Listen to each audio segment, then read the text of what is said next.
There are certain truths in life that don't need to be taught twice. Once you've truly felt them, they live in your bones. They don't return as lessons, they return as standards. Because there comes a moment when pain becomes clarity, when heartbreak becomes boundaries, and when tolerating the same pattern a second time is no longer an option, it's a betrayal of everything you've already survived. The Stoics understood this long before psychology gave it a name. To them, wisdom wasn't about knowing many things. It was about recognizing recurring patterns and choosing, with discipline, to break them. Pain without reflection is just repetition. But pain that awakens you, that becomes armor.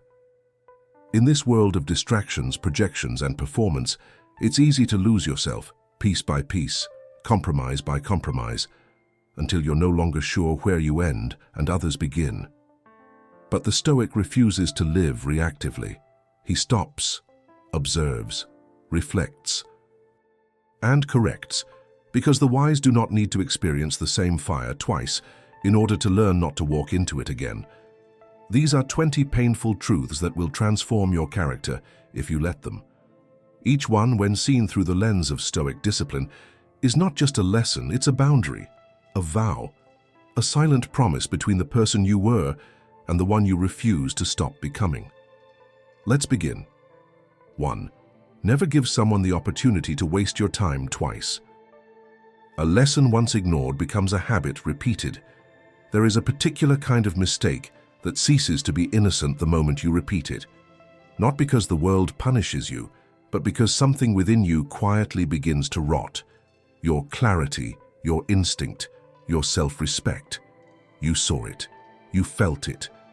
The first time they wasted your time, through delay, disrespect, distraction, or dishonesty, you knew it. Even if you didn't admit it out loud, your body registered it, your mind noted it, your soul flinched. And still, you gave them another chance. It's tempting to think of that as kindness or understanding or some noble gesture of forgiveness. But from the Stoics' point of view, that moment is a turning point, because the longer you ignore what someone has already shown you about their patterns, the more you participate in the injury. The second time is no longer their fault alone. It's also a reflection of your tolerance for the erosion of your standards. And what the Stoics knew, perhaps better than anyone, is that your time is not just something others can waste. It is something you can fail to defend. Seneca said it best: "It is not that we have a short time to live, but that we waste much of it." What we call patience is often self-betrayal in disguise. What we excuse as generosity can be subtle self-abandonment. We allow the same people to drain our hours, to clutter our schedules, to interrupt our priorities with their chaos, and then we act surprised when we feel used, behind, or unfulfilled. But what if the shame wasn't in being misused, but in continuing to offer the same opportunity after you already knew the outcome? The Stoic mind is not bitter, it is sober. It doesn't deny that people can change, but it refuses to ignore who someone has chosen to be repeatedly. It does not obsess over being fair, because fairness in the Stoic sense is not about treating everyone equally. It is about living in harmony with reality. And reality is blunt. Those who do not value your time will not suddenly start valuing it just because you hope they do. Hope is not a strategy. Intention is not a promise. And charisma is not character. You do not need to make a scene to walk away. You do not need to offer a closing speech. In fact, the strongest response is often the quietest one, a calendar that no longer opens for people who once used your availability as a convenience, a life that simply no longer orbits their inconsistency, a presence that does not need to punish, but no longer participates. The reason this lesson cuts so deeply is because it requires self-confrontation. You must admit that some of your exhaustion was chosen, that some of the disrespect you endured was extended by your own continued presence. That some of the people you blame were simply taking what you kept offering. That's a bitter truth, but it is also the key to reclaiming your strength. Because once you stop handing out time to people who didn't earn it, you start reinvesting in the person who must live with its consequences. You. To the Stoic, time is not measured in hours or minutes, but in attention. Who gets your time is who shapes your mind. What you tolerate, you train. And if you do not defend your hours, your energy, your boundaries, someone else will decide their value for you. So don't let the same person teach you the same lesson twice. Don't let regret become routine. Don't let generosity become a leash. It is not cruelty to withhold access from someone who misused it. It is clarity. And clarity is not cold, it is clean. The Stoic does not hate the person who wasted his time. He simply doesn't return to the place where his time was taken lightly. He learns, he remembers, and then he builds a life that no longer makes room for what once weakened him. A single lesson, if ignored, becomes a pattern. A pattern, if repeated, becomes a personality. And soon, the person you could have been is buried beneath all the time you gave away to people who had no intention of honoring it. So if they wasted your time once, let that be the last time. Not because you are unkind, but because you finally remembered how precious your time really is. And this time you refuse to give them a second chance to take it from you. 2. Stop being so available to people who are only there when it's convenient for them. You're not a backup plan. Respect your energy. One of the greatest forms of self-betrayal isn't loud or dramatic. It happens slowly, quietly in the background of your daily life.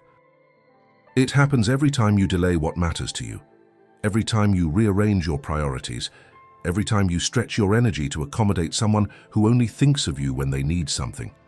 Not when you're struggling, not when you're silent, but when it's convenient, when their loneliness calls, when their plans fall through, when their ego needs a quick hit of relevance. And the worst part? You let them, not because you're weak, but because you hope.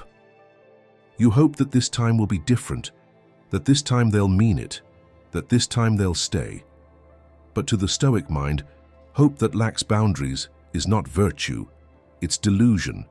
It's a failure to accept what someone has already shown you, a refusal to reconcile their patterns with your expectations, and every time you say yes to someone who only appears when it suits them, you are not practicing generosity. You are participating in your own depletion. Marcus Aurelius reminded himself, "Do not waste what remains of your life in speculating about others. It is not given to us to be judged by them, only by our own actions."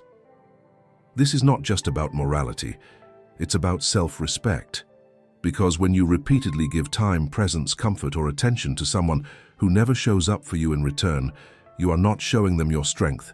You're showing them that your self-worth is negotiable. The Stoic does not live to be needed. He lives to be useful, yes, but only where he is valued, where he is met with mutual purpose, not conditional interest. He does not overextend himself for people who vanish when the moment passes. He does not entertain those who remember him only when they're bored, only when the crowd is gone, only when they're lonely enough to pretend they care. When you become too available to people who treat you as an option, you train them to see you that way. You teach them that your boundaries are bendable, your time is disposable, and your presence can be summoned like a service, delivered on demand, without cost, without consequence.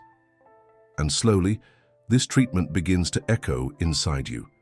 You start expecting less. You lower your standards.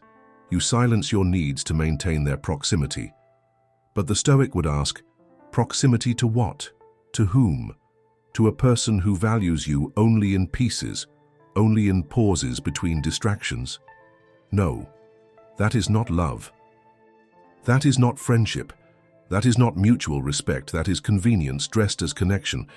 And you are not here to be someone's backup plan. You are not here to be half seen, half called, half remembered. Your energy is not disposable. Your presence is not a filler for someone else's emotional gaps.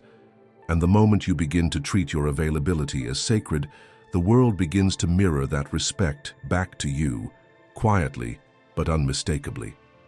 The Stoic does not chase closeness. He builds clarity. He builds presence. He builds a life so rooted in inner alignment that anyone who cannot meet him with the same integrity simply fades from relevance. Not with hatred, not with resentment, but with peace, because he no longer needs their attention to feel complete. He no longer needs their calls to feel remembered. He no longer needs to prove that he is worth staying for. You are not a placeholder. You are not a break glass in case of loneliness solution. You are not the person they call when the fun ends or the silence sets in. You are a whole world. And the right people will meet you like a world, consistently, fully, and without the need to be reminded of your worth. So if someone only shows up when it's easy, let them stay where it's convenient, far away from the sacred ground of your focus, your time, your peace. Do not hate them. Do not teach them. Simply remove their access. The Stoic doesn't need to announce his absence. He simply steps back and invests his energy where it is respected, not recycled. The truth is, the people who only value you when you're convenient to them are not confused. They are comfortable, and your availability keeps their comfort intact. But the moment you choose discomfort, the discomfort of saying no, of being silent, of walking away, that's when your value begins to rise again. Not in their eyes, perhaps, but in your own. And that is the only place where it truly matters. 3. You learn a lot about people when they don't get what they want from you. Disappointment reveals true character. If you want to truly understand someone's nature, don't watch how they behave when you're giving them what they want. Watch how they act the moment you say no. Not because you're being cruel, not because you've withdrawn affection, but simply because you've chosen not to bend, not to comply, not to sacrifice your peace, your time, or your values for their convenience. This is the moment where illusions break, when your usefulness fades, when your answer shifts from yes to I can't or I won't. That's when people's true nature emerges from behind the mask of politeness. Because as long as you're giving, supporting, offering and stretching, they are agreeable, grateful, even kind. But deny the request, protect your boundary, disappoint their expectation, and what's left is not always beautiful. The Stoics warned against being deceived by charm, by flattery, by superficial harmony. They understood that a person's real character is revealed in adversity, not necessarily their own adversity, but in how they respond to the discomfort of not getting their way. Marcus Aurelius observed that you can judge a man by how he acts when he is denied. Because that is the moment when ego flares, masks fall, and the core, the hidden motives, the entitled expectations, the subtle power dynamics, rises to the surface. It's tempting to explain, to apologize, to soften the rejection, especially when the person on the receiving end starts shifting, turning cold, passive-aggressive, or disappointed. But from a Stoic point of view, this moment is not something to fear. It is a gift. Because now the image you had of them, the one shaped by easy moments and empty praise, is being tested, and no one reveals themselves more truthfully than in the moment they realize they can't control you. It doesn't mean they're evil. It doesn't mean they never cared. It simply means that the relationship was more transactional than it appeared, that their behavior wasn't rooted in principle, it was rooted in reward. And when the reward was removed, so was the pretense of connection. Fake friendships dissolve not in conflict but in denial. Denial of access, denial of benefit, denial of your willingness to overextend. The moment you stop being useful to them, you become invisible, or worse, you become the villain in a narrative you didn't even write. And so the Stoic does not panic in these moments. He does not beg to be seen correctly. He does not argue to preserve the illusion. He simply watches. Because to the Stoic, clarity is more valuable than closeness. He would rather be alone in truth than surrounded by people who love only the version of him that serves their needs. The people who only celebrated you when you agreed with them, when you sacrificed for them, when you made their life easier. Those people were never really connected to you. They were connected to the benefits of being around you, and when those benefits disappear, so do they. But that's not a loss. That's a revelation. And the Stoic welcomes that kind of revelation, not with resentment but with gratitude. Because now you know. Now the fog is gone. Now their absence is no longer a mystery, but a confirmation. You disappointed them by being honest, by choosing your boundary over their expectation, by saying no when they were accustomed to yes. And in doing so, you triggered not their anger, but their truth. We tend to believe that disappointment breaks relationships, but it doesn't. It reveals what was fragile all along. A person rooted in principle, in real friendship, in genuine love, will not turn on you when you say no. They might be hurt, they might need space, but they will never punish your clarity with cruelty. They will never hold your integrity against you. So let disappointment do its work. Let it burn away the layers of performance. Let it peel back the rehearsed empathy, the conditional warmth, the transactional loyalty. And what remains, what stays after the boundary is drawn, is real. That is who they are, and that is what the Stoic pays attention to. You don't need to overanalyze someone's character. Just pay attention when you no longer serve their purpose. That's when the real story begins. That's when you see not the person they pretend to be, but the values they actually live by. And that is the point. Disappointment is not something to fear. It is a diagnostic tool, a quiet test, a revealer of hidden truths, and when used correctly, it will save you years of misplacing your energy. So let them be disappointed. Let the mask slip. Let the truth surface. And let your peace remain intact. Because what falls away when you stop giving was never meant to stay. 4. You'll ruin your life trying to make everyone happy. Their approval isn't worth your peace. There is a slow and silent way to destroy yourself, and it almost never looks like self-destruction from the outside. In fact, it often looks admirable, like kindness, like generosity, like being the one everyone can count on. You become the agreeable one, the accommodating one, the one who bends so gently no one notices the fracture. And while the world applauds your helpfulness, something inside you begins to wither because your needs are constantly being placed second, third, or not at all. You smile when you're tired. You say yes when everything in you screams no. You avoid disappointment in others by swallowing your own discomfort, and without realizing it, your life becomes a performance, an exhausting act of keeping others comfortable at the expense of your own clarity. But to the Stoic, this isn't virtue, this is enslavement. Not to chains, not to force, but to approval. And the Stoic warns, again and again, the more you need the favor of others, the less control you have over your own life. What begins as wanting to be liked turns into a compulsion to be needed. And what turns into a compulsion eventually becomes identity. You become someone you don't recognize, overcommitted, overextended, saying the right things, playing the right roles, keeping the peace in every room except the one inside yourself. And you call it humility or compassion or being a good person. But a good person who loses themselves to make others happy is not good. They are disappearing. Marcus Aurelius reminded himself, "It never ceases to amaze me. We all love ourselves more than other people, but care more about their opinion than our own." This contradiction is the slow poison of the people pleaser. You protect everyone else's emotions while yours go neglected.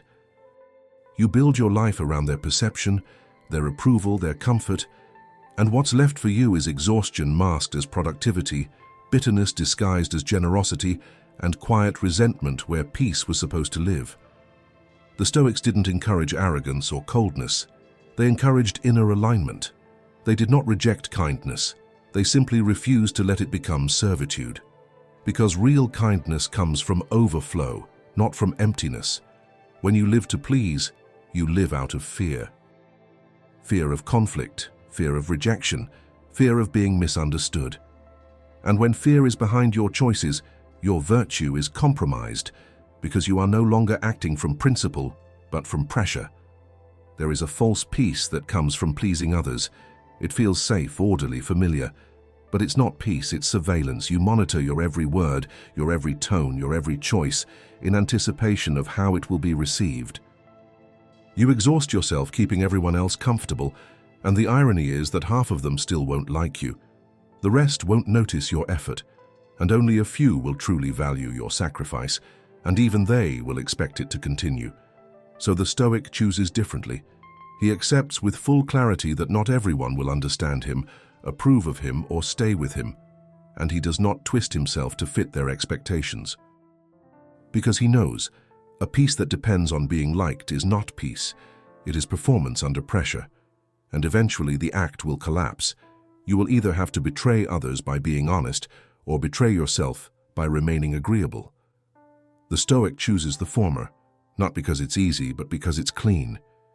You cannot be honest and universally approved. You cannot be whole and constantly available. You cannot pursue your calling and also fulfill every demand placed upon you by those who fear your growth. So stop measuring your goodness by how many people smile around you. That's not goodness, it's proximity. And proximity can vanish the moment you stop catering to their expectations. Your peace is too expensive to trade for approval. Your soul is too vast to shrink into a mold designed by other people's comfort zones. You are not here to manage everyone's perception of you. You are here to live with integrity. And integrity at its core means choosing peace over popularity, truth over harmony, and self-respect over universal applause. So if your presence upsets someone because it no longer bends to make them happy, so be it. Let them be disappointed. Let them misunderstand. Let them go. You are not obligated to sacrifice your well-being for someone else's illusion of who you should be. The Stoic does not serve the crowd. He serves his conscience.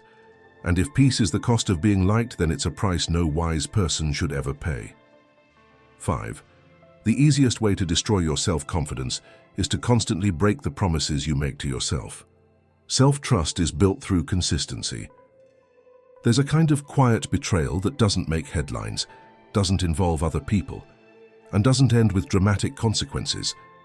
But it's the kind that slowly corrodes the very foundation of your character. It's the betrayal of your own word, the invisible erosion that happens when you say you will do something and then you don't. No one else may notice, no one else may care, but a part of you does. The part that knows. Each time you make a promise to yourself, whether it's to wake up early, to stop reacting impulsively, to speak with more restraint, to stop indulging in habits that weaken your spirit, you're not just stating a desire, you're declaring a contract. And every time you abandon that contract, every time you choose comfort over commitment, you send a subtle but powerful signal to your own psyche. My word means nothing when no one's watching. The Stoics understood this deeply. Epictetus wrote, "If you want to improve, be content to be thought foolish and stupid." But what he didn't say, yet implied, is that the first and most dangerous fool you can become is the one who lies to themselves. Because it's not public humiliation that weakens the soul, it's private inconsistency. When you stop trusting your own resolve, when you no longer believe that you will do what you say, your confidence doesn't just falter, it collapses from the inside. It's easy to think that self-confidence comes from external achievement, from praise, from recognition. But real confidence, the kind that remains when applause fades, comes from keeping your word to yourself, from knowing deep in your bones that when you make a decision it holds. That when you set a standard you rise to it, not once, not when it's convenient, but habitually, especially when it's hard. And this is where most people fall, not from weakness of will, but from dilution of discipline. They confuse motivation with reliability. They act only when they feel inspired, only when the mood aligns with the goal. But the Stoic does not wait for emotion to lead. He trains himself to act from principle, not from impulse, and the principle is simple. Your word, especially to yourself, must become sacred.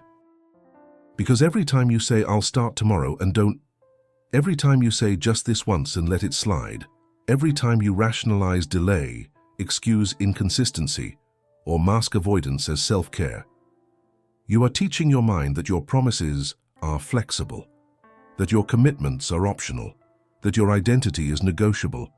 And once that idea sets in, your sense of integrity begins to drift, and with it, your sense of self. The Stoics weren't obsessed with discipline for vanity. They understood that self-respect is born from alignment. When your actions mirror your values, your inner world becomes quiet. You don't need external validation to feel proud. You know you're living in accordance with your highest standard. And from that knowing comes peace. From that peace comes strength. But when you repeatedly abandon your goals, procrastinate your growth, or settle for lesser versions of yourself, you create inner conflict. You start to question your ability, your worth, your direction. And not because the world doubts you, but because you've started to doubt yourself. And this self-doubt is the most corrosive force there is, because it's rooted not in what others think of you, but in the evidence you give yourself daily that you cannot be trusted with your own future. And the solution isn't punishment, it isn't guilt. The Stoic would not waste time in self-loathing. The answer is recalibration. Small, firm, consistent action. One promise at a time, kept until it becomes your nature. A single disciplined habit, done not for reward, not for recognition, but for restoration. Because each kept promise rebuilds the bridge between who you are and who you're trying to become. So start small. Wake up when you said you would. Finish the task you promised yourself. Resist the urge you know weakens you. And do it again and again, until your mind begins to believe you again. Until your internal voice no longer questions your follow-through. Until you become not just someone who wants change, but someone who is change in motion. Because the most powerful self you can become is not the one who has never fallen. It's the one who, when they say, "I will rise," actually does. 6. When you react, you lose power. Pause. Your response shapes the outcome. There is a moment, brief, silent, invisible to the outside world, that determines the difference between a life of chaos and a life of command. It's the moment between stimulus and response. The instant where something happens to you, an insult, a setback, a betrayal, a disappointment, and before you act, before you speak, before you move, you are given a choice, to react or to respond. And the Stoic knows, the one who reacts is a slave. The one who responds is sovereign. Reacting is fast. It feels righteous. It feels alive. It's the sharp word launched in anger, the impulsive decision made in ego, the defensive posture struck before a threat even fully forms. Reacting gives the illusion of strength, but in truth, it's surrender. It is the moment you allow another person, another event, another mood to reach into your nervous system and pull your strings like a puppet. You become programmable, predictable. You become easy to control. The Stoics taught that the only true power we possess is over our own mind, not over others, not over outcomes, but over how we interpret and respond to what life delivers. When you give up that power, when you let someone's words or actions dictate your internal state, you have given them the keys to your kingdom, and often without even realizing it. You see it everywhere. A glance misunderstood becomes a fight. A single comment ruins an entire day. A minor failure spirals into self-doubt. Not because the events were catastrophic, but because the reaction magnified them into storms. We turn small triggers into large fires because we lack the discipline to pause, to breathe, to choose. Marcus Aurelius, who ruled the most powerful empire on earth, understood this power. He wrote to himself in Meditations, "You have power over your mind, not outside events. Realize this, and you will find strength." He faced betrayal, war, plague, and loss. And yet he returned again and again to this one practice. Delay the reaction. Examine the impulse. Step back from the storm before deciding whether it deserves thunder. To pause is not weakness. It is strategy. It is a reclamation of self. When you pause, you disarm the emotional weapon being aimed at you. You break the chain of cause and effect. You remind yourself that not everything demands your fire, your energy, your immediate answer. Some things are best met with stillness. Others with measured action. But all deserve space before judgment. In that space, you get to ask the higher questions. What am I really feeling? Is this mine to carry?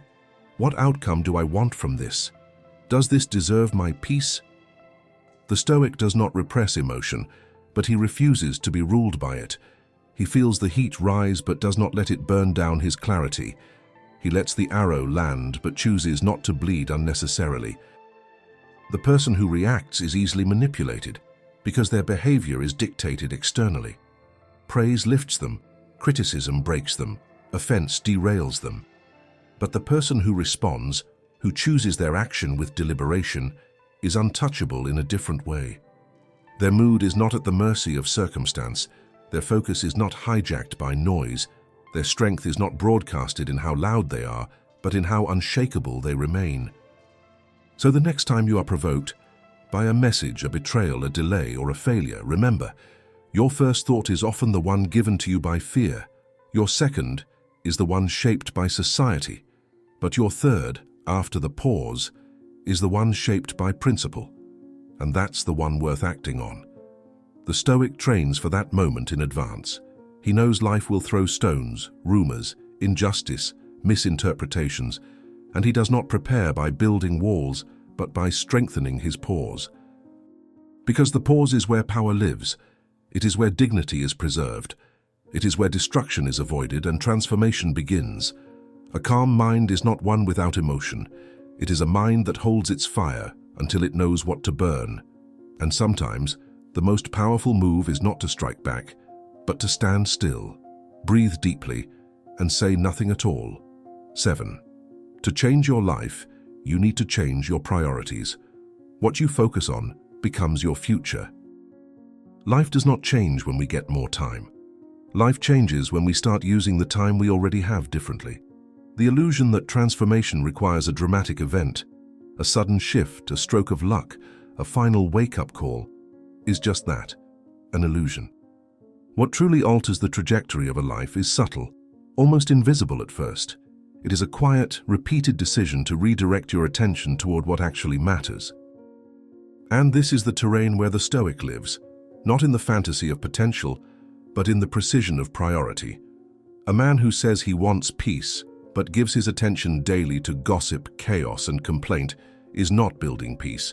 He's reinforcing disorder. A woman who dreams of clarity and purpose but spends her best hours chasing distractions and empty validation is not stuck. She is investing her energy in her stagnation. What we choose to focus on day after day becomes the silent architect of our identity. The mind is not a vessel to be filled, as the Stoics reminded us, but a garden to be cultivated, and whatever you water grows. This is why Seneca warned so often about wasted time, not because he feared death, but because he feared the tragedy of reaching it without ever having truly lived. He saw how easy it was for people to fill their days with the urgent but not the important, with movement that leads nowhere, with busyness that masks aimlessness. And he knew that a man does not drift into greatness. He chooses it, one deliberate focus at a time. The modern world seduces you into thinking you can prioritize everything: career, pleasure, health, approval, entertainment, mastery, connection, and still somehow remain centered. But this is the lie of the distracted age, that you can be everything to everyone, everywhere, and still have space left for your own becoming. The Stoic would laugh, not in cruelty, but in clarity. Because he understands, to say yes to something meaningful, you must say no to many other things that are not. And that no is not cruel. It is sacred. It is the act of protecting what matters most from what matters now. Changing your priorities is not a single act. It is a continuous, conscious reordering of what deserves your focus. It means asking yourself, not what feels good, not what is urgent, not what others expect, but what will matter 5 years from now. What aligns with your deepest values, not just your passing moods? What builds you rather than just occupies you? And this requires courage, because when you change your priorities, you will change your rhythm. You will step out of sync with people who live reactively. You will become less available for distractions. You will no longer make decisions based on convenience or impulse, but on a long view, on legacy. You will likely be misunderstood. You may even be resented, but that's the cost of a focused life. And it's a small price to pay for finally living on your own terms. Marcus Aurelius understood this when he wrote, "Ask yourself at every moment, is this necessary?" Not to become rigid, but to become free. Free from the weight of scattered energy, free from the trap of trying to have it all, free from the illusion that every opportunity must be seized. Because not every path is yours, not every invitation is aligned, not every flame is worth feeding. To shift your life, you don't need more hours. You need more intention within the hours you already have. You need to stop asking what's urgent and start asking what's essential. You need to stop seeking balance and start seeking alignment. And slowly, silently, your life will begin to tilt. The noise will lower. The people who feed on your distraction will drift away. The chaos that once surrounded you will feel foreign. And in its place, you will find something rare. A life that reflects your principles, not your compulsions. A direction built on clarity, not confusion. A future that looks like it was chosen, not inherited. Because in the end, it's not the external conditions that shape our lives most. It's the quiet, repeated choice of where we place our focus. And that focus, like a sculptor's chisel, shapes everything that comes next. 8. Being true to yourself may lead to loneliness, but it's worth it. Authenticity often costs company, but never your soul. There comes a moment in every person's life when the mask begins to suffocate more than it protects. When the effort to be liked, to be accepted, to be applauded, begins to feel like a prison slowly closing in on the very soul it was supposed to defend. And in that moment, a quiet war begins, not against the world, but against the parts of yourself you agreed to abandon just to belong. The Stoics understood this tension deeply. For them, virtue was not a performance for others to approve of. It was a commitment to live in accordance with truth, even if it meant walking alone. To live authentically is not to live loudly, it is to live in alignment. It means letting go of the exhausting performance that tries to please everyone and stepping into the grounded stillness of being exactly who you are, regardless of who claps. And yes, that choice can be lonely, because once you stop bending, some people will stop applauding. Once you stop pretending, some people will walk away, not because you've become worse, but because you've become real. And the truth has always been harder to digest than the illusion. Most people live as mirrors, not as flames. They reflect what the room wants, what the group expects, what the world demands. But a Stoic is a flame. He does not adjust his nature based on the wind. He holds his form, silent, clear, unwavering, even when storms rise around him. That is the cost of authenticity, but it is also its power, because the person who no longer fears disapproval becomes impossible to manipulate. Epictetus reminded us that if we want to be free, we must be indifferent to what lies beyond our control, and what lies more outside our control than the shifting preferences of others. Their opinions are weather, constantly changing, often irrational, rarely rooted in truth. To build your life around them is to pitch a tent in a hurricane, but to build your life around principle, even if that means fewer people around the fire, is to build something unshakable. And still, the temptation to betray yourself for comfort is always near. It wears 1,000 masks: silence when you should speak, agreement when you feel resistance, laughter when you feel dismissed. These betrayals seem small, even harmless, but over time they erode the foundation of who you are. Until one day you look in the mirror and realize that the version of yourself you've been performing has eclipsed the one you were born to become. The Stoic path is not paved with applause. It is paved with self-respect. It is knowing that peace comes not from how many people surround you, but from how deeply you've stopped abandoning yourself to keep them. It is the courage to endure solitude rather than shrink into belonging. It is the strength to say, "This is who I am," even if the room goes quiet.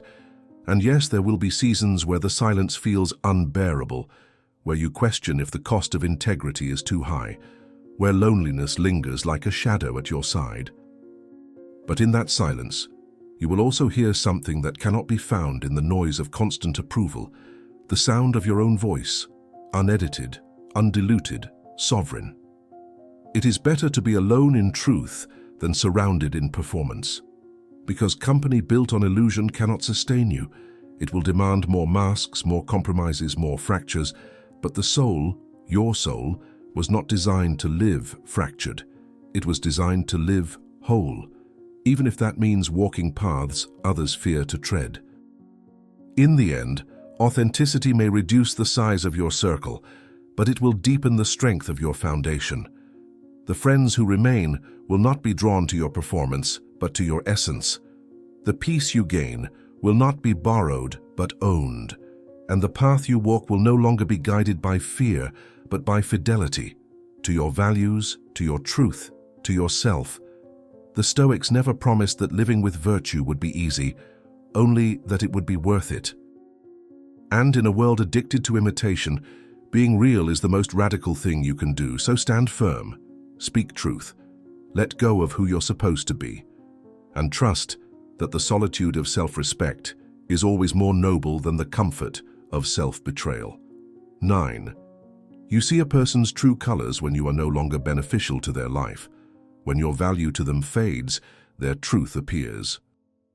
There is a certain silence that arrives when your usefulness to others expires, and it speaks more clearly than all the flattering words that came before it.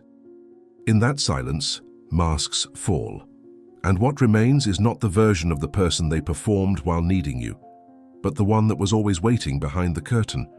The Stoics understood this quiet unveiling. They taught us to observe, not through emotion, but through stillness. Not to react in pain, but to recognize the lesson embedded in the withdrawal of false loyalty.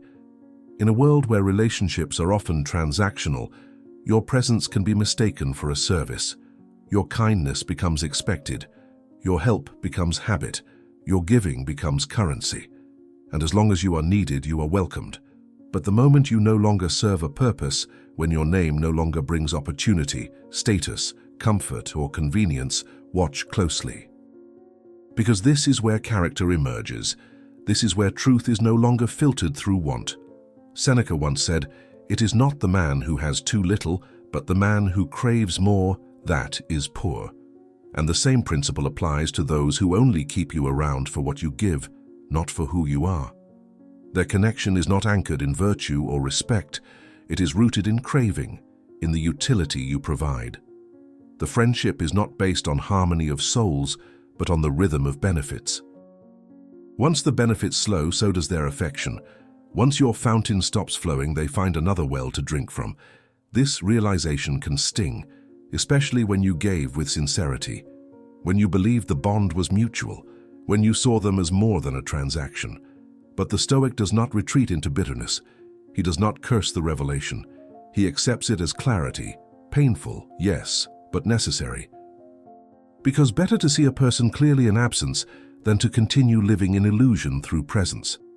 The truth is, usefulness is a poor foundation for any relationship. What matters is not who claps when you succeed, but who remains when you have nothing left to offer.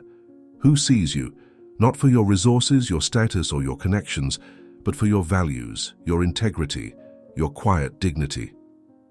The Stoic cultivates relationships based not on flattery or favor, but on shared principles.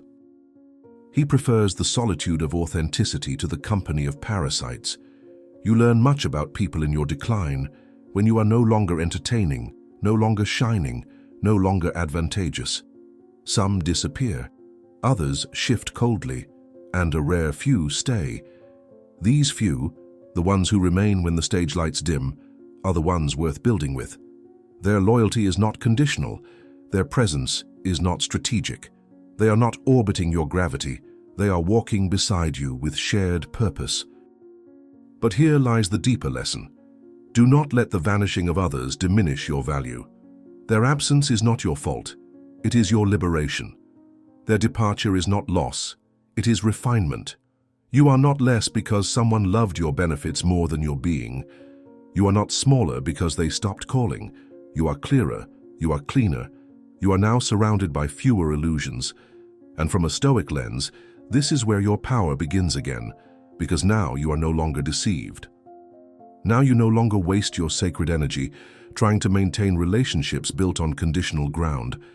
Now you can invest more deeply in those rare and resilient connections that grow even in drought. Remember, people will often say what they think you want to hear, but watch what they do when the music stops. Watch who remains when there's nothing left to gain. Watch who changes when your light no longer benefits their shadow. You see, Stoicism doesn't teach us to become cold. It teaches us to become wise, to stop being surprised by human behavior and start recognizing it for what it is, to trade disappointment for discernment, to replace heartbreak with quiet clarity. So let them reveal themselves. Let time strip away the convenient words and unveil the real ones. Let distance clarify loyalty. And let the fading of false relationships make space for something stronger. Solitude rooted in truth, or rare connection forged in integrity. Because when your value to others fades and their masks fall, don't panic, just observe, and whisper to yourself, like a true Stoic, "Now I see clearly. Now I am free." 10. You cannot heal in the same environment where you got sick. Sometimes healing starts with walking away. There are moments in life when we remain loyal to our suffering, not out of strength, but out of familiarity. We stay rooted in the same rooms that wounded us, believing, perhaps hoping, that with time, things will shift. That if we endure just a little longer, if we give more, bend more, prove ourselves more, we will finally be seen, valued, or redeemed by the very space that broke us. But healing is not an act of endurance, it is an act of separation. And sometimes, the most courageous thing you can do is to leave. From a Stoic perspective, our peace is not found in the external world, but in how we respond to it. Yet even the Stoics, grounded in the pursuit of virtue, understood that there are certain environments that corrode the soul. Environments steeped in manipulation, hostility, emotional volatility, or neglect. And to remain in them, convincing yourself that virtue means tolerating harm, is to misunderstand the very heart of Stoic philosophy. Seneca did not say, "Suffer endlessly and call it strength." He said, "We suffer more in imagination than in reality." And often the imagined version of a relationship, a home, a job, or a friendship, keeps us stuck far longer than the reality ever should. Sometimes the most dangerous illusion is the belief that you can heal while still being immersed in what hurt you. That peace can be cultivated amidst the same chaos that shattered your confidence. That clarity can emerge while you are still gaslit, dismissed, or unseen. But the soul is not a machine. It needs silence to speak. It needs distance to process. It needs safety to rebuild what was torn. And often, that requires removing yourself from the very conditions that normalized your suffering. Walking away is not weakness. It is wisdom. It is the realization that proximity is not proof of love, that loyalty to pain is not proof of depth, and that no amount of endurance will purify a toxic well. You can visit the fire to learn. You don't have to live in it to prove you're strong. Marcus Aurelius reminded himself daily that the mind must remain its own fortress, unmoved by external storms. But even the most resilient mind begins to fray when it is surrounded by constant hostility. It's not about retreating from life's challenges, but about choosing where your energy is best spent. There is a difference between endurance and erosion. One makes you stronger, the other quietly destroys your foundation. It is not noble to remain in places that require you to betray yourself to belong. It is not brave to stay in rooms where your voice must shrink to be heard. Sometimes growth doesn't happen in the same soil that once sustained you. The nutrients are gone. The sun no longer reaches your leaves. The roots begin to rot. And staying becomes a slow death that wears the mask of loyalty. The Stoic teaches us to accept what we cannot control, but also to recognize what we can. You may not control the actions of others, the injustice of certain situations, or the past that shaped you, but you can control when it's time to leave the battlefield, not because you lost, but because peace is no longer found in war. To walk away is not to abandon. It is to choose alignment over illusion, to say, "I am no longer available for suffering that disguises itself as love. I am no longer participating in dynamics that reward silence over truth." Healing, in its truest form, often begins the moment you stop arguing for the validity of your pain and start honoring it instead. And yes, walking away comes with grief. You may mourn not only the person or the place, but the version of yourself that believed it could be fixed. You will face doubt. You will second guess. You will feel the sting of detachment.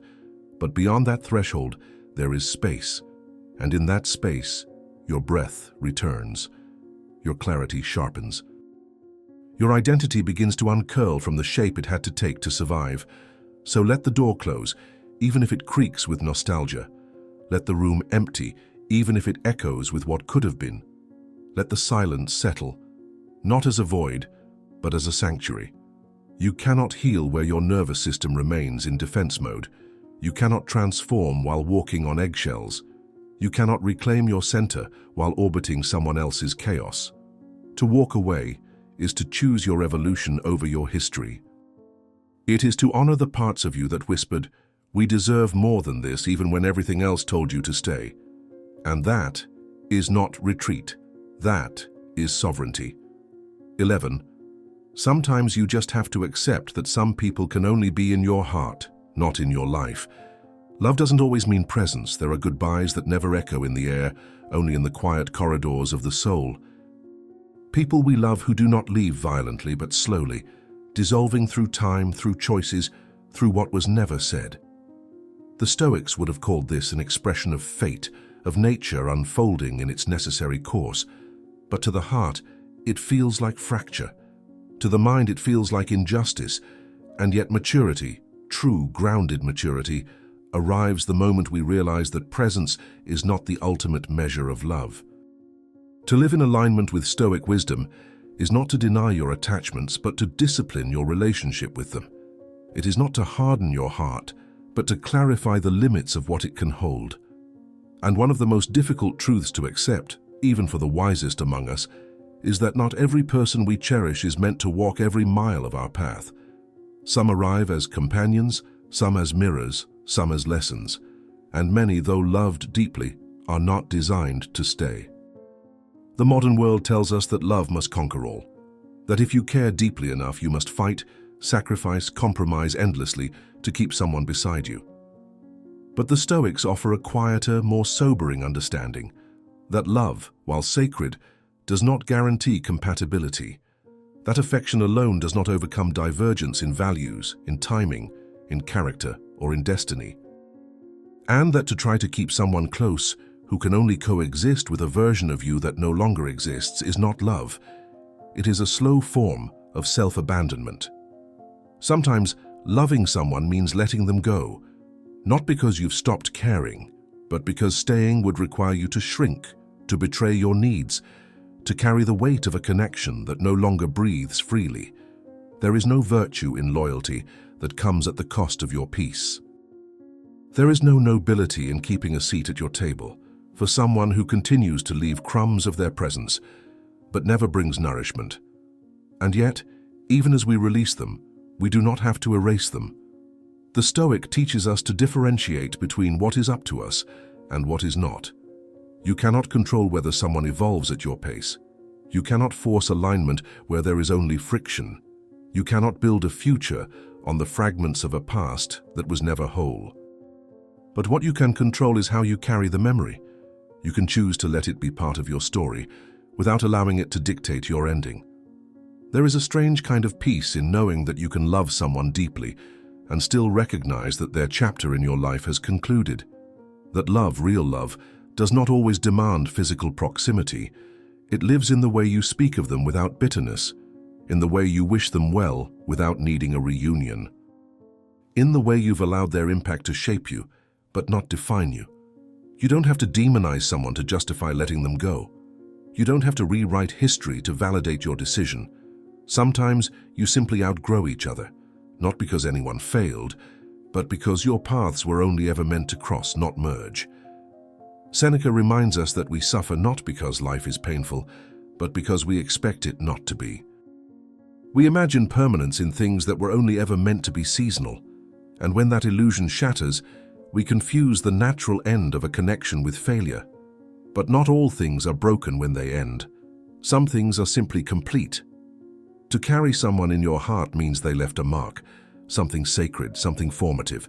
And just because they no longer sit beside you doesn't mean the connection was meaningless. It means it served its purpose. It means it had its time. And that time, no matter how brief or turbulent, became a thread in the fabric of who you are now. Walking away doesn't mean forgetting. It means no longer chasing what no longer fits. It means making space for what aligns, for what honors the version of you that is no longer willing to settle for fragments.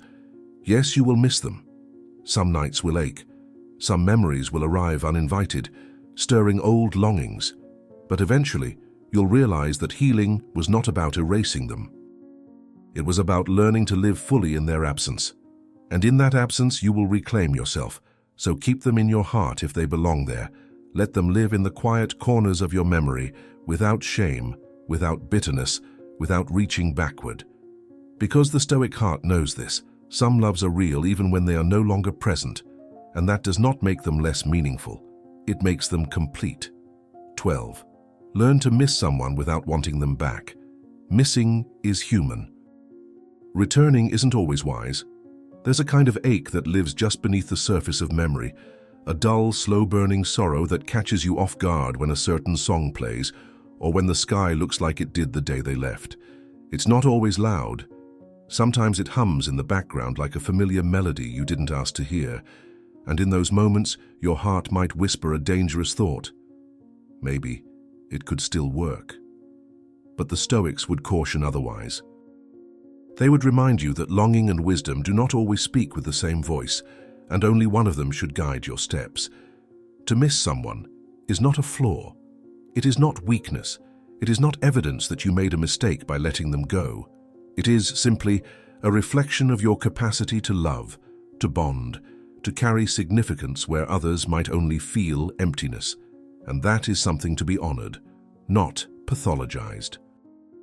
But what becomes dangerous is when that longing overrides clarity, when the presence of pain becomes confused with the need to return. There are wounds that ache not because they should be reopened, but because they are still healing. A Stoic does not deny the presence of emotion. He observes it. He sits with it, studies it, asks it what it wants, and then, before making any decision, he pauses. Because the truth is, the emotional residue left behind after separation often speaks louder than logic if not kept in check. We don't just miss the person. We miss how we felt when we were with them.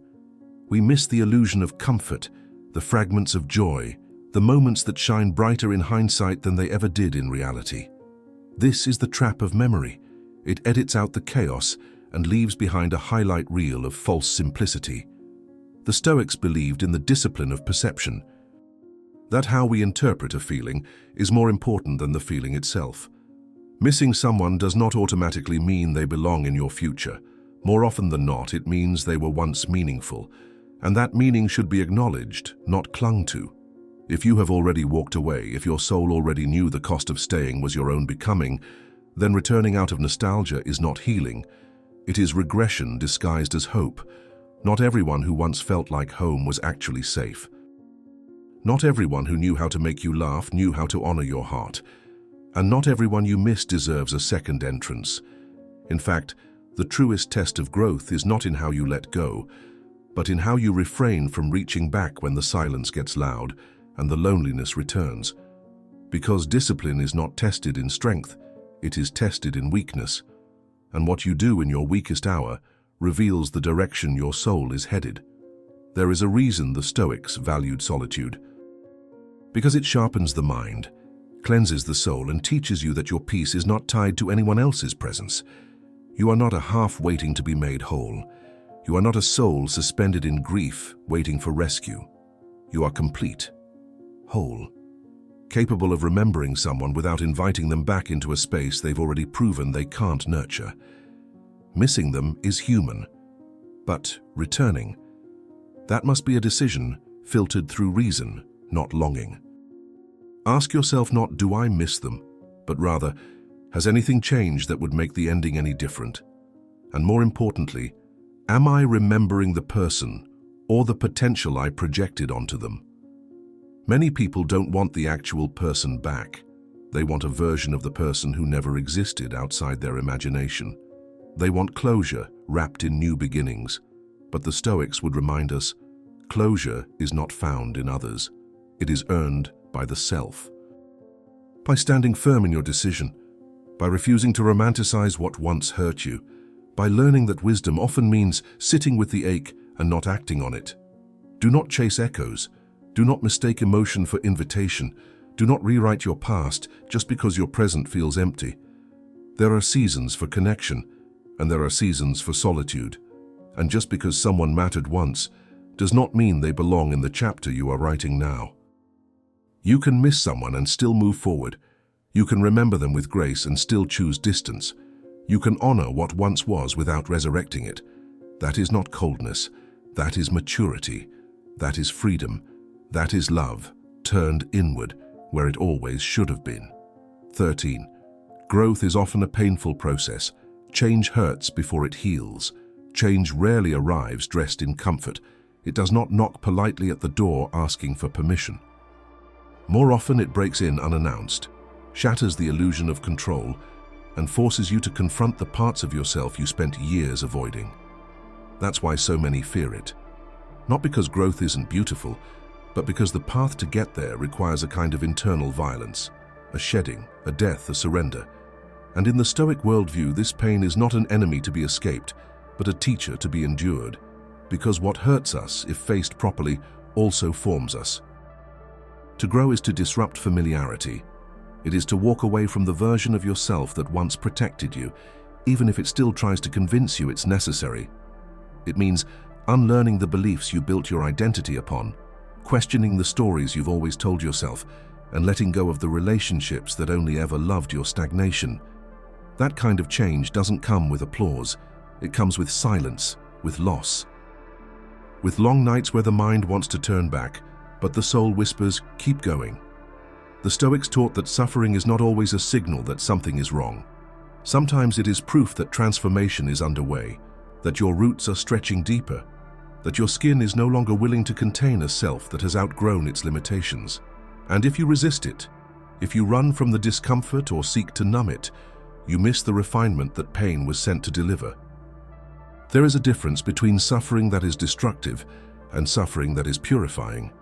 One chains you, the other frees you. Real growth does not come from books alone. It comes from moments when you are cracked open by life and still choose not to collapse. From conversations that cut you to the bone but awaken a truth you can no longer deny. From looking in the mirror and realizing that the person you've become is a stranger, because you abandoned your own becoming to fit a mold that was never yours. Change hurts, not because you are weak, but because you are being called to become something your current self is not equipped to handle, yet. There's a moment in every transformation where it feels like you're losing everything, but in reality, you're losing only what was never really yours to begin with.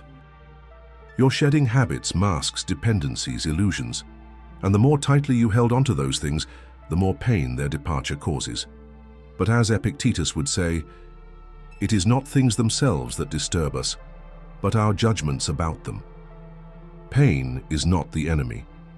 Our attachment to comfort is, our illusion that we can grow and still remain untouched, safe, liked, and unchanged. That is the true source of suffering. The Stoic does not resist the fire. He walks into it with eyes wide open. Because he knows, the fire does not come to destroy the metal, it comes to refine it, to burn away the rust, to purify what is essential, and if you are not willing to be burned, you are not yet ready to be sharpened. Growth costs something. It always does, but the cost of staying the same, that price is far greater and paid in the quiet currency of regret. There is nothing more tragic than a person who refuses to evolve because the discomfort of evolution is too much to bear. They remain in jobs that deaden them, relationships that drain them, mindsets that shrink them, all because the pain of change felt too steep. But if they knew what waited on the other side of that fire, the freedom, the clarity, the integrity of finally being whole, they would realize the pain was never the problem. The delay was. Change hurts before it heals, because healing is not just recovery, it is resurrection. And resurrection requires death of old selves, old beliefs, old loyalties. That is not cruelty. That is nature. That is the cycle of becoming. That is how the soul earns its maturity, through experience, reflection, and the courage to keep walking, even when every step feels like a betrayal of the past version of you that just wants to stay safe. So yes, growth is painful. It stretches you past what you thought you could handle. It calls you to hold silence when you want to scream, to stand alone when you want to belong, to start over when you thought you were done building. But in that pain is something sacred, a rebirth of who you truly are beneath all that has been placed upon you. Let the pain refine you. Let it humble you. Let it burn away all that no longer belongs. Because once it passes, what remains will be real, solid, unshakable. And that is the kind of strength no comfort zone will ever give you. 14. What you focus on becomes your future. Your attention is the foundation of your reality. There is no fate more powerful than attention. No destiny more decisive than the quiet, repeated act of choosing what you allow your mind to dwell upon. Most people speak of goals, plans, and visions for their life, yet fail to examine the raw material from which those outcomes are built. Focus. Not the loud, fleeting bursts of motivation, but the slow, disciplined process of returning again and again to what matters, even as the world pulls you toward distraction. The Stoics knew that a man does not become what he dreams, he becomes what he attends to. Your reality is not shaped by what happens to you, it is shaped by what you notice, what you give meaning to, what you revisit in thought, and what you feed with your energy. You can't see opportunity if all your attention is consumed by resentment. You won't experience peace if your gaze is chained to every perceived slight, injustice, or disappointment. The eye of the mind is like the lens of a camera. It will always magnify what it's pointed at. And most people live their lives zoomed in on suffering, not because there is no beauty, but because they stopped choosing to look for it. In Stoic terms, attention is the most sovereign act of will. It is the place where freedom begins. Marcus Aurelius did not speak of controlling the world. He spoke of controlling perception, choosing where to place his mental gaze. The soul becomes dyed with the color of its thoughts, he wrote, and this is not poetic exaggeration, it is neurological law. You become what you repeatedly focus on. If you concentrate on lack, you will feel impoverished no matter your wealth. If you dwell on betrayal, you will perceive threats even in kindness. If you ruminate on fear, the world will seem like a battlefield, even when peace surrounds you. The tragedy is that most people do not consciously choose what they focus on. Their attention is hijacked by algorithms, by the trauma of past wounds, by the emotional reactivity of the moment. They believe their thoughts reflect the world, when in truth, their thoughts create it. The Stoic, however, refuses this passivity. He trains his attention like a soldier trains his discipline, not by force but by clarity of purpose. He knows that the mind, like a field, will grow whatever is planted there. And if you do not tend to it with care, the weeds of bitterness, comparison, and distraction will overtake it. To focus is to say no 1,000 times. No to impulse, no to indulgence, no to the comfort of old narratives that keep you small. Every moment you choose to direct your attention toward what is constructive, toward what aligns with your values, you are laying the bricks of a future self. That self may not be visible yet. The rewards may be invisible for weeks, months, even years. But slowly the architecture of your character is rising, and one day you'll look around and realize your life is not what happened to you. Your life is what you kept returning your attention to. Many chase the illusion of transformation, thinking it comes from intensity, a grand gesture, a major breakthrough, a life-altering event. But the Stoics teach otherwise. Real change is not intensity, but consistency. Not fireworks, but firewood, stacked daily through the discipline of attention. What do you read? What do you think about when you're alone? What do you say to yourself when no one is listening? These are not small things. They are the architects of your reality. And understand this, focus is not just mental, it is moral. Every time you allow your mind to obsess over what you cannot control, you are abandoning your moral duty. Every time you fixate on how others see you instead of how you carry yourself, you are wasting the only true power you have, your inner sovereignty. Attention is not neutral. It is either strengthening your virtue or feeding your vice. If you feel lost, anxious, unfocused, ask yourself, where has your attention been living? What have you been staring at for too long? What patterns of thought have you allowed to play on repeat, unchallenged, unquestioned? Attention is not only a window, It is a mirror. It reveals what you believe about the world and what you expect from yourself. And if you want to change your future, change your focus. The Stoics did not pretend that life would be easy. They simply insisted that clarity begins when noise ends. And noise, more than anything, is what we choose to entertain in our own heads. You don't need to control the future. You only need to direct your gaze, consistently, courageously, without apology. Because what you focus on, repeatedly, relentlessly, even quietly, is what you are becoming. 15. Disappointment reveals true character. How they act when denied reveals who they are.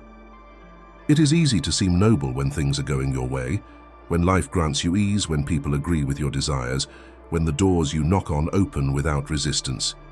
In comfort, in pleasure, in validation, the masks we wear tend to remain undisturbed. But remove the approval, delay the reward, say no instead of yes. And that is when you witness the real face behind the performance. Disappointment does not change a person. It reveals them. From the Stoic point of view, adversity isn't just a test of character. It is the mirror of it. Seneca once said, "A gem cannot be polished without friction, and the same is true of human nature. Until something goes against us, until we are denied, rejected, challenged, we cannot know whether our character is gold or mere gilded surface, because disappointment, in its quiet cruelty, strips away the illusions we've built about ourselves and others. It silences the flattering words, interrupts the carefully managed persona, and brings forward the emotional truth that lives underneath. Watch how someone behaves when they are told no, not just by others, but by life itself. When the promotion doesn't come, when love isn't returned, when plans are interrupted, and expectations collapse into silence, the impatient will rage. The entitled will manipulate.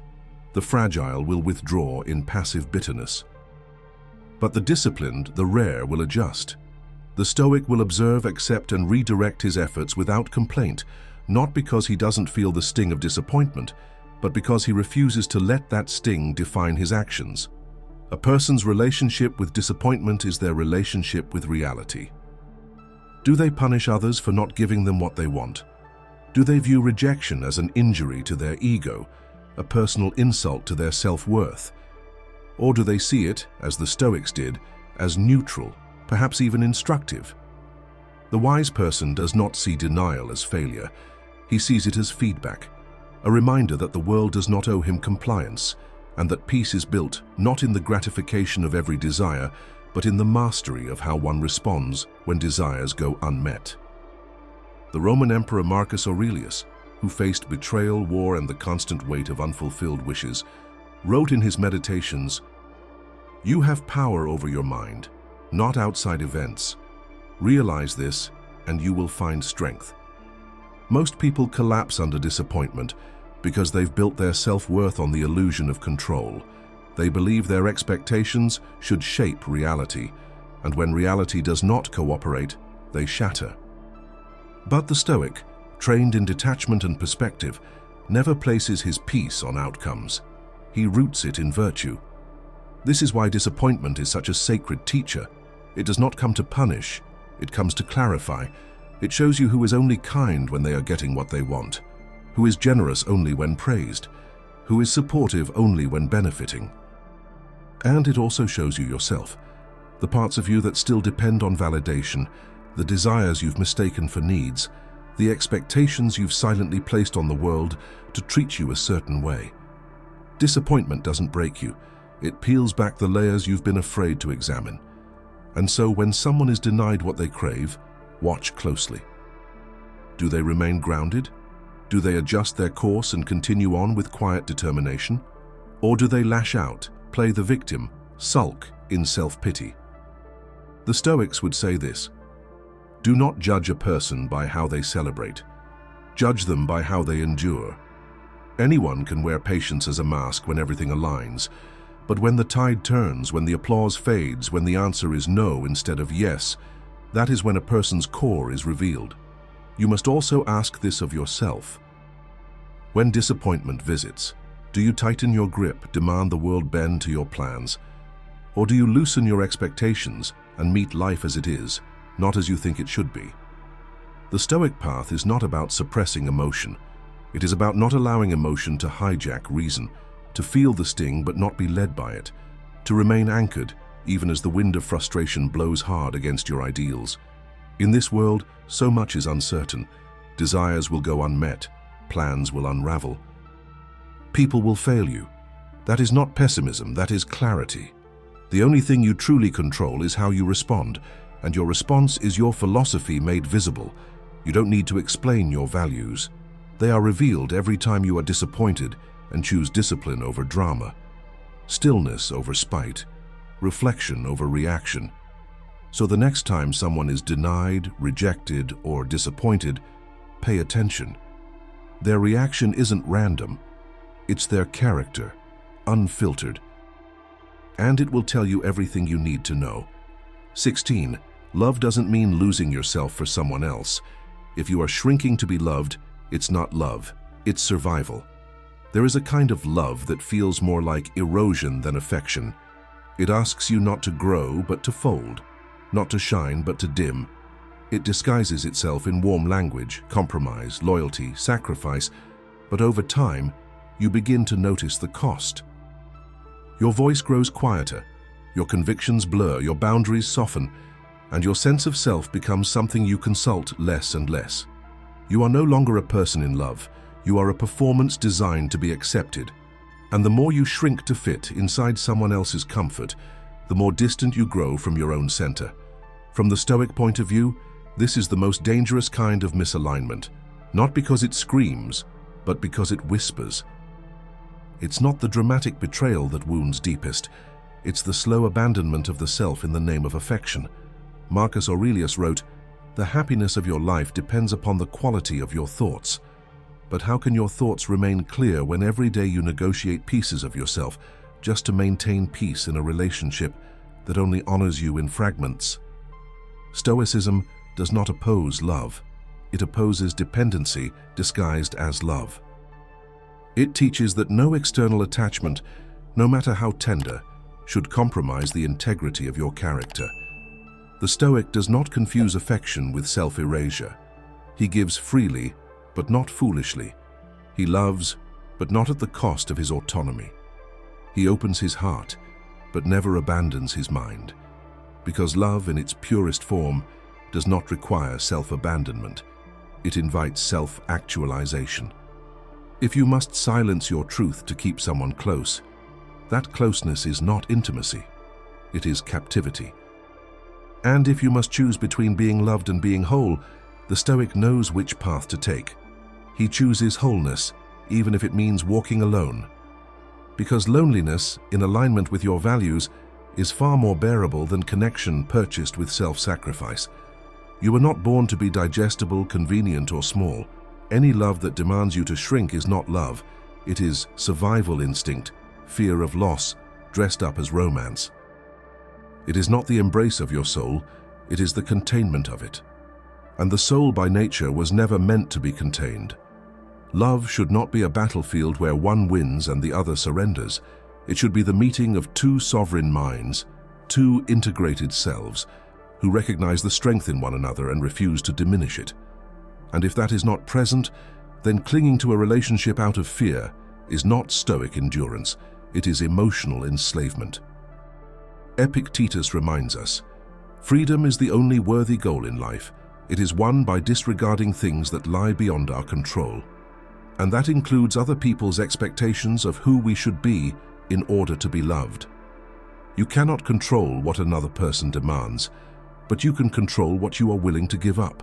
You can decide that your truth, your values, your essence are not bargaining chips for temporary comfort. This is why the Stoic stands firm in relationships. He does not beg to be seen.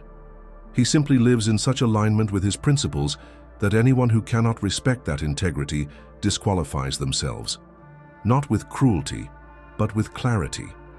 Because the moment you feel you must become someone else to be kept is the moment you've already left yourself behind. Love is not the loss of identity, it is the expansion of it. True connection does not shrink you, it sharpens you. It does not confuse silence with peace or obedience with harmony. And when the Stoic loves, he does so from a place of fullness, not lack. He does not enter love to be completed, but to be mirrored. And if the mirror distorts instead of reflects, he walks away, not out of arrogance, but out of self-respect. So if you find yourself shrinking, making yourself quieter, smaller, less truthful just to maintain affection, pause, observe, reflect. That's not the kind of love that elevates. That's the kind of fear that imitates love. And in the eyes of the Stoic, no bond is sacred if it demands you betray yourself to preserve it. 17. Not everyone will like you. That's life. Peace begins when you stop chasing acceptance. There's a moment in every mature life when the fog of pleasing others finally begins to lift, and in its place clarity dawns, not always with comfort, but always with truth. It's the realization that you could live your life with flawless grace, unimpeachable character, and unwavering kindness, and still there will be those who misunderstand you, dislike you, even resent you, for reasons that say more about their shadows than your substance. And in that moment you're offered a quiet liberation, the chance to stop performing and start existing. The Stoics taught that the pursuit of virtue, not approval, is the true path to peace. Marcus Aurelius, burdened with the weight of empire and still clear-eyed in his reflections, reminded himself daily, "It never ceases to amaze me. We all love ourselves more than other people, but care more about their opinion than our own."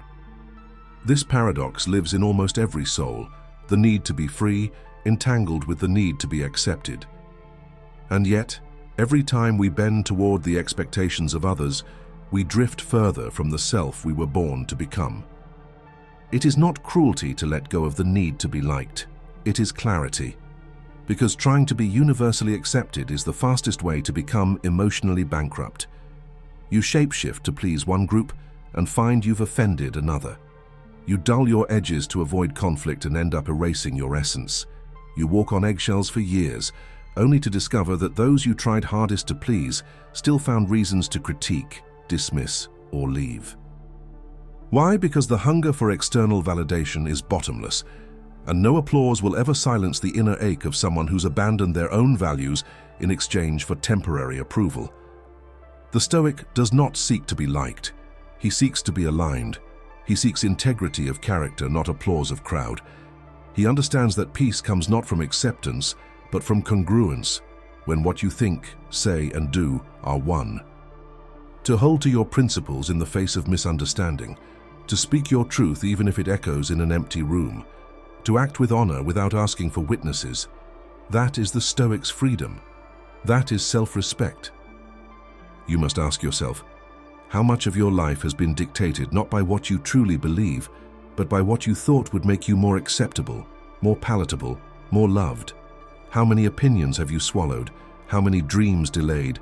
How many boundaries softened? Not because your soul agreed, but because your fear whispered that rejection was worse than regret. But here's the truth the Stoics knew and lived by. The more you chase acceptance, the more you surrender authorship of your own life. You become a canvas painted by other people's preferences, and slowly you become a stranger to yourself. The Stoic does not sever relationships with bitterness. He simply chooses to anchor himself in virtue, and from that place he lets others come or go, praise or mock, without letting their noise contaminate his inner silence. He understands that being disliked for who you truly are is far less corrosive than being liked for who you're pretending to be. There will always be those who misinterpret your silence as arrogance, your boundaries as hostility, your confidence as threat. Let them.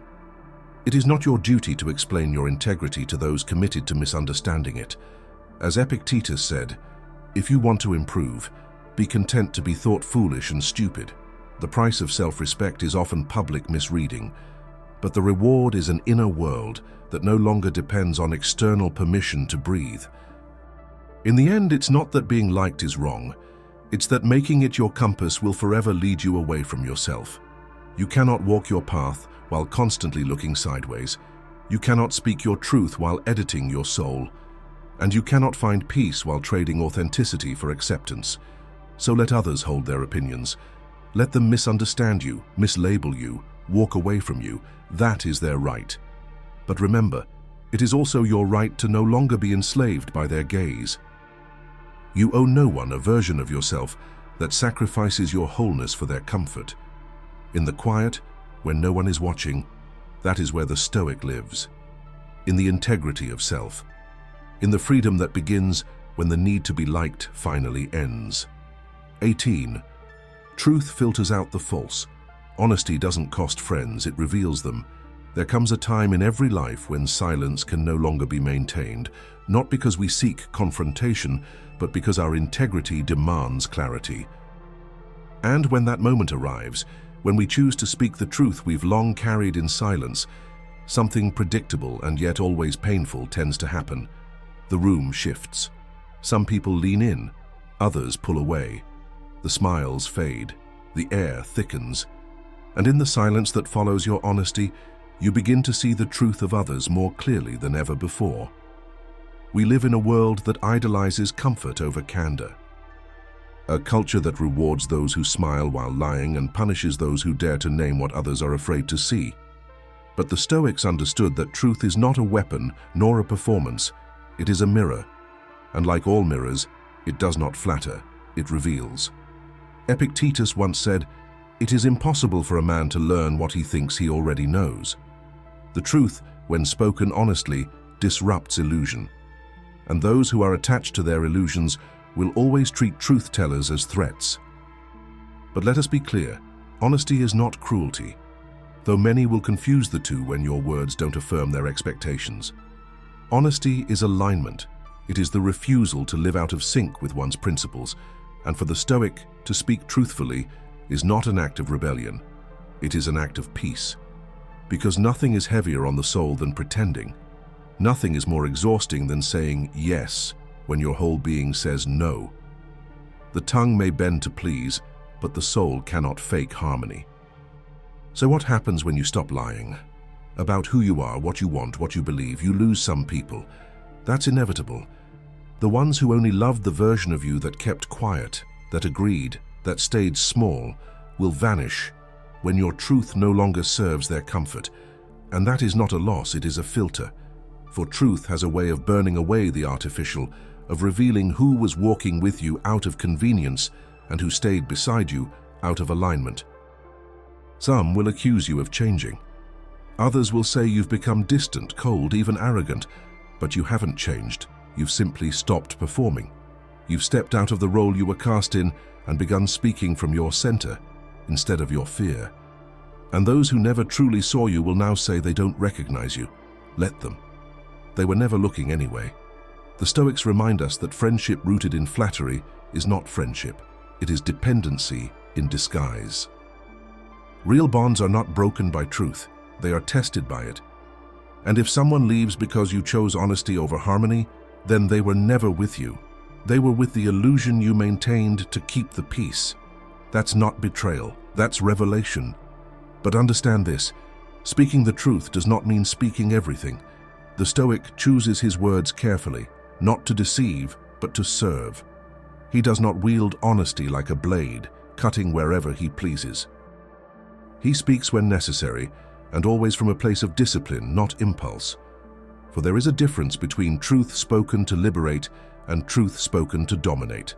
The former elevates, the latter manipulates. So when you lose people because of your honesty, pause not to grieve their exit, but to honor your clarity. You did not push them away. You simply stopped holding the mask in place. You refused to contort yourself into a version of someone they could approve of. And in doing so, you made space for those who resonate with your truth, not your disguise. There is a price to be paid for honesty, but it is not nearly as high as the price of self-betrayal. Every time you bite your tongue out of fear, you shrink. Every time you agree to be liked, you fracture. And every time you silence your truth to keep someone close, you distance yourself from the only person you must never lose, you. As Marcus Aurelius wrote, "If it is not right, do not do it. If it is not true, do not say it." In this simple formula lives the Stoic's compass. Live rightly, speak truthfully, Let what must fall away, fall, and what remains, let it be forged not in comfort, but in reality. In the end, truth does not cost you real friends. It costs you performances, transactions, and fragile alliances built on mutual illusion. What you lose in numbers, you gain in depth, and that is a trade every Stoic is willing to make. 19. Comfort is the enemy of transformation. Nothing changes in a place designed to keep you the same. There is a quiet poison that seeps into a person's life, not through crisis, not through pain, but through comfort. It whispers softly, not violently. It does not shake your world. It lulls you into staying exactly where you are. And that is precisely why it is so dangerous, because it doesn't feel like a threat. It feels like safety. But the Stoics knew that safety without growth is a slow death. That when everything around you is designed to keep you emotionally soothed, physically undisturbed, and mentally distracted, the part of you that was meant to rise begins to rot. It doesn't die all at once. It fades. It fades every time you choose the familiar over the unknown, the easy over the necessary, the predictable over the meaningful. Comfort becomes your prison the moment you stop using it as a place to rest and start using it as a place to hide. Marcus Aurelius reminded himself daily, ask yourself at every moment, is this necessary? Because what you indulge in today, what you justify as harmless relaxation, can, if unchecked, become a habit that consumes years. The comfort zone is deceptive because it disguises stagnation as stability. It makes you believe you are secure when in fact you are sedated. And like any sedative, it robs you of your sharpness, your hunger, your urgency to evolve. Growth, by contrast, is uncomfortable by design. It requires tension, discomfort, uncertainty. It pulls you away from what is known and forces you to face the edges of your capacity. There's a reason the Stoics trained in adversity, not because they enjoyed suffering, but because they understood the role of friction in the development of character. Just as muscles only grow under resistance, the soul expands through challenge. And yet, modern life conditions us to seek comfort at all costs. We build routines that require no courage. We surround ourselves with people who never challenge us. We numb every sharp edge with distractions, indulgences, escapes. Slowly, and without realizing it, we construct lives so padded in convenience that we forget what we're capable of enduring or becoming. But there comes a moment when the soul begins to rebel, when you feel a kind of restless unease, not because something is wrong, but because nothing is happening. You're not in danger, but you're not alive either. You wake up and realize the things that once felt soothing now feel suffocating. The habits that once brought ease now bring emptiness. That's not depression, it's the birth of awareness. This is the threshold the Stoic walks daily, the choice between the still waters of comfort and the stormy sea of becoming. The path of transformation will not be gentle with you. It will ask you to let go of identities that brought you love. It will require solitude. It will threaten your illusions of control, but it is the only path that leads somewhere new. Comfort will promise you peace, but it offers sedation. Growth offers pain, but through that pain, peace of a different kind, the peace of integrity. The peace of knowing that you did not waste this life avoiding discomfort, but used it as the fire in which your strength was forged. So ask yourself, what in your life is too easy? Where are you not being tested? Who in your circle never challenges you? What have you outgrown, but continue to cling to simply because it asks nothing of you? Seneca wrote, "Difficulties strengthen the mind, as labor does the body." And that is not just philosophy, it is a warning. For the life you are avoiding by staying comfortable is the only one worth living. The fear you refuse to face is the exact portal to the version of you that could have been. Every time you choose comfort, you trade evolution for escape. If you want to change your life, stop asking for ease. Start asking what you're still doing in the same environment, around the same people, making the same excuses, telling the same stories. You are not a tree. You can move, you can evolve, you can choose discomfort on purpose. because discomfort is not pain. It is the tension of growth trying to pull you toward your potential. So don't curse the storm. Don't beg the wind to stop. Lean into it. Let it shape you, because nothing changes in a place designed to keep you the same. But you were not born to remain. You were born to rise. 20. Let go of what no longer serves your growth. Clinging to what hurts only delays what's meant for you. There is a particular kind of suffering that doesn't come from loss, rejection, or betrayal, but from refusal. Refusal to let go of what time has already tried to take. Refusal to surrender what life has made clear no longer fits. It is the suffering of attachment without alignment, of holding tightly to something that once felt like home, but now feels like confinement. The Stoics taught that suffering doesn't come from external events. It comes from our judgment of them, our resistance to them, our attachment to how things should be instead of how they are. And nowhere is that more evident than in the clinging heart. The heart that refuses to release what has already begun to rot. The person, the habit, the dream, the identity that once nurtured us but now diminishes us. To let go is not to erase, deny, or forget. It is not to dishonor the role something once played in your life. Rather, it is to honor it completely by recognizing when its purpose has been fulfilled. The Stoic does not confuse permanence with value. He understands that some things are good precisely because they are not meant to last. They serve their purpose, sharpen our vision, grow our soul, and then they end. But most people don't let go because they're ready. They let go because they're forced to. And even then, they often drag the memory forward like a corpse they refuse to bury. They keep the pain alive through nostalgia, rumination, and fantasy. They replay old conversations. They scroll through digital ruins. They imagine different endings, better versions, second chances. But all of this only prolongs the inevitable truth that growth requires space, and space requires release. You cannot plant the future in soil still polluted by the past. When you cling to what hurts, you send a signal to life that you're not ready for what's next. You close the door not just to that which has ended, but to that which is trying to begin. Life is always offering you the next chapter, but it cannot force you to turn the page. Marcus Aurelius wrote, "If it is not right, do not do it. If it is not true, do not say it." But just as important is the unspoken extension of that wisdom. If it is no longer good for you, do not cling to it. If it no longer elevates you, do not remain loyal to it. Many people mistake loyalty for virtue. They stay in friendships that drain them. They stay loyal to habits that diminish them. They revisit people who betrayed them, not because anything has changed, but because their identity is entangled in the familiar pain. It feels like home. But just because it feels like home does not mean it is where you belong. Letting go is not abandonment.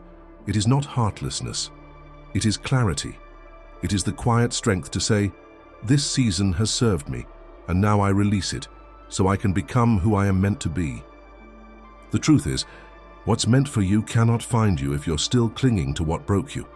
The energy you waste reviving the past is energy stolen from your future. You may not even realize how much weight you're carrying until you set it down. And once you do, you'll see how light your steps become. You'll feel your creativity return, your peace, your hunger, your joy. Seneca once said, "Every new beginning comes from some other beginning's end, but that end must be allowed. It must be chosen, not resisted, not mourned forever, but faced, accepted, released." You are not weak for letting go, you are wise, because growth is not just about acquiring more. Sometimes it is about shedding, cutting away, saying no, not out of anger, but out of reverence for your future. Let go. Not because it's easy, not because you've stopped caring, but because clinging to what hurts will always cost more than releasing it. Your growth is waiting. But it cannot begin until you put down what you no longer need to carry. You don't need more motivation. You don't need louder inspiration, more rules, or more noise telling you what kind of person you should be. You already know. These 20 habits, they're not just mistakes. They're patterns that, if left unexamined, become prisons. They drain your energy, your clarity, your will to rise. And the most dangerous part? You get used to them. You normalize what should be unacceptable. You start calling survival peace. You start calling emotional exhaustion love. You start calling stagnation comfort. But the Stoics remind us, nothing is more tragic than a life lived passively, not because it lacked options, but because it lacked the courage to choose them. You are not here to please everyone. You are not here to replay your childhood wounds in adult relationships.